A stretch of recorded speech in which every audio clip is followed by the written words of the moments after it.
ومن الناس من يقول آمنا بالله وباليوم الآخر وما هم بمؤمنين يخادعون الله والذين آمنوا وما يخدعون إلا أنفسهم وما يشعرون۔ بعض لوگ کہتے تو ہیں کہ ہم اللہ تعالیٰ پر اور قیامت کے دن پر ایمان رکھتے ہیں، لیکن در حقیقت وہ ایماندار نہیں ہوتے۔ وہ اللہ تعالیٰ کو اور ایمان والوں کو دھوکہ دینا چاہتے ہیں، لیکن دراصل خود اپنے تئیں دھوکہ دے رہے ہیں مگر سمجھتے نہیں۔ سامعین، اب ان آیتوں کی تفسیر سماعت کیجیے۔ منافقت کی ابتدا اور اس کی اقسام۔ دراصل نفاق کہتے ہیں بھلائی کے ظاہر کرنے اور برائی کے پوشیدہ رکھنے کو۔ نفاق کی دو قسمیں ہیں، اعتقادی اور عملی۔ پہلی قسم کے منافق تو ابدی جہنمی ہیں، اور دوسری قسم کے بدترین مجرم ہیں۔ اس کا بیان تفصیل کے ساتھ انشاءاللہ کسی مناسب جگہ ہوگا۔ ابن جریج رحمۃ اللہ علیہ فرماتے ہیں، منافق کا قول اس کے فعل کے خلاف، اس کا باطن ظاہر کے خلاف، اس کا آنا جانے کے خلاف، اس کی موجودگی عدم موجودگی کے خلاف ہوا کرتی ہے۔ نفاق مکے میں تو تھا ہی نہیں، بلکہ اس کا خلاف تھا۔ بعض لوگ ایسے تھے جو زبردستی سے بظاہر کافروں کا ساتھ دیتے تھے مگر دل میں مسلمان ہوتے تھے۔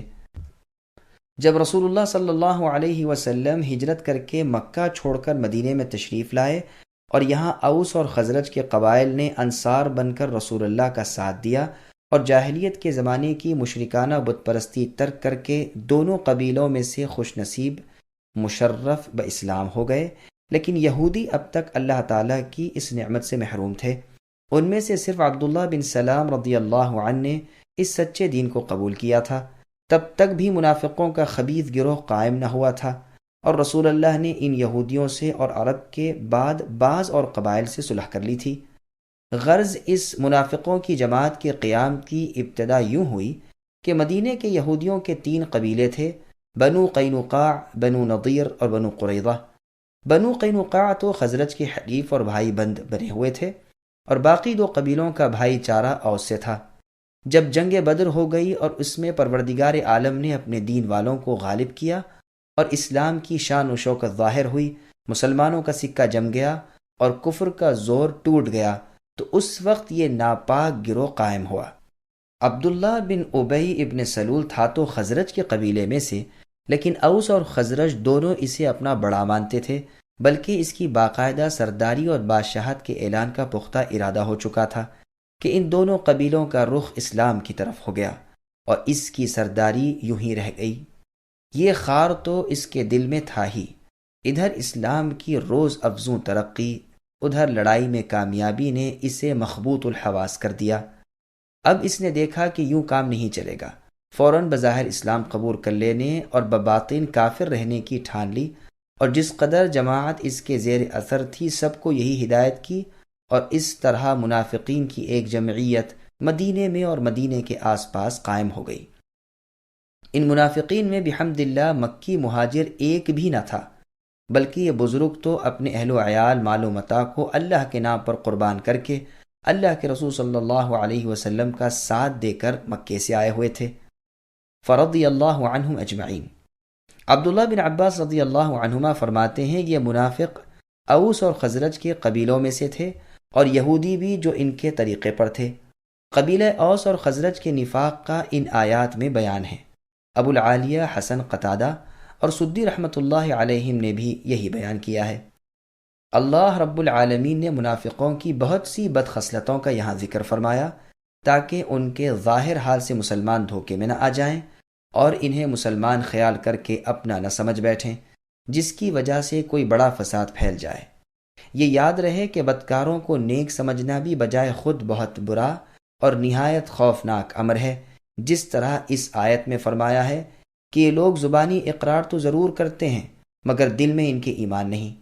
اسی طرح سورہ منافقون میں بھی کہا گیا ہے کہ اذا جاءک المنافقون قالوا نشهد انک لرسول اللہ، یعنی منافق اے نبی آپ کے پاس آ کر کہتے ہیں کہ ہماری گواہی ہے کہ آپ اللہ کے رسول ہیں، اور اللہ جانتے ہیں کہ آپ اللہ کے رسول ہیں، لیکن چونکہ حقیقت میں منافقوں کا قول ان کے عقیدے کے مطابق نہ تھا، اس لیے باوجود ان لوگوں کے شاندار اور تاکیدی الفاظ کے اللہ تعالیٰ نے انہیں جھٹلا دیا اور فرمایا واللہ یشہد ان المنافقین لکاذبون، یعنی اللہ تعالیٰ گواہی دیتے ہیں کہ بالیقین منافق جھوٹے ہیں۔ اور یہاں بھی فرمایا وما هم بمؤمنین، یعنی دراصل وہ ایماندار نہیں، وہ اپنے ایمان کو ظاہر کر کے اور اپنے کفر کو چھپا کر اپنی جہالت سے اللہ تعالیٰ کو دھوکہ دیتے ہیں اور اسے نفع دینے والی اور اللہ تعالیٰ کو دھوکہ دینے والی کاریگری خیال کرتے ہیں، جیسے کہ بعض مؤمنوں پر ان کا یہ مکر چل جاتا ہے۔ قرآن کریم میں ہے یوم یبعثہم اللہ جمیعا فیحلفون لہ الی آخر الآیہ، یعنی قیامت والے دن جب کہ اللہ تعالیٰ ان سب کو کھڑا کریں گے تو جس طرح وہ یہاں ایمان والوں کے سامنے قسمیں کھاتے ہیں، اللہ تعالیٰ کے سامنے بھی قسمیں کھائیں گے اور سمجھتے ہیں کہ وہ بھی کچھ ہیں، خبردار یقیناً وہ جھوٹے ہیں۔ یہاں بھی ان کے اس غلط عقیدے کے مقابلے میں فرمایا کہ دراصل وہ اپنے اس کام کی برائی کو جانتے ہی نہیں، یہ دھوکہ خود اپنی جانوں کو دے رہے ہیں، جیسے کہ اور جگہ اللہ نے ارشاد فرمایا ان المنافقین یخادعون اللہ وهو خادعهم، یعنی منافق اللہ کو دھوکہ دیتے ہیں اور وہ انہیں دھوکہ دے رہے ہیں۔ بعض قاریوں نے یخدعون پڑھا اور بعض نے یخادعون، اور دونوں قراتوں کے معنی کا مطلب ایک ہو جاتا ہے۔ اگر کوئی کہے کہ اللہ تعالیٰ کو اور ایمان والوں کو منافق دھوکہ کیسے دیں گے، وہ جو اپنے دل کے خلاف ظاہر کرتے ہیں وہ تو صرف بچاؤ کے لیے ہوتا ہے، تو جواباً کہا جائے گا کہ اس طرح کی بات کرنے والے کو بھی جو کسی خوف سے بچنا چاہتا ہے عربی زبان میں مخادع کہا جاتا ہے، چونکہ منافق بھی قتل ہو جانے، قید میں پڑ جانے اور دنیاوی عذابوں سے محفوظ رہنے کے لیے چال چلتے ہیں اور باطن کے خلاف ظاہری الفاظ کہتے تھے، اس لیے انہیں دھوکہ باز کہا گیا۔ ان کا یہ فعل گو کسی کو دنیا میں کچھ دھوکہ بھی دے، لیکن در حقیقت وہ خود اپنے آپ کو دھوکہ دے رہے ہیں، اس لیے کہ وہ اس میں بھلائی اور کامیابی سمجھتے ہیں، اور دراصل یہ سبب ہوگا ان کے لیے عذاب اور غضب الہی کا، جس کے سہنے کی ان میں طاقت نہیں۔ پس یہ دھوکہ حقیقتاً ان پر خود وبال ہوگا، وہ جس کام کو انجام کا اچھا سمجھتے ہیں وہ ان کے حق میں برا اور بہت برا ہوگا۔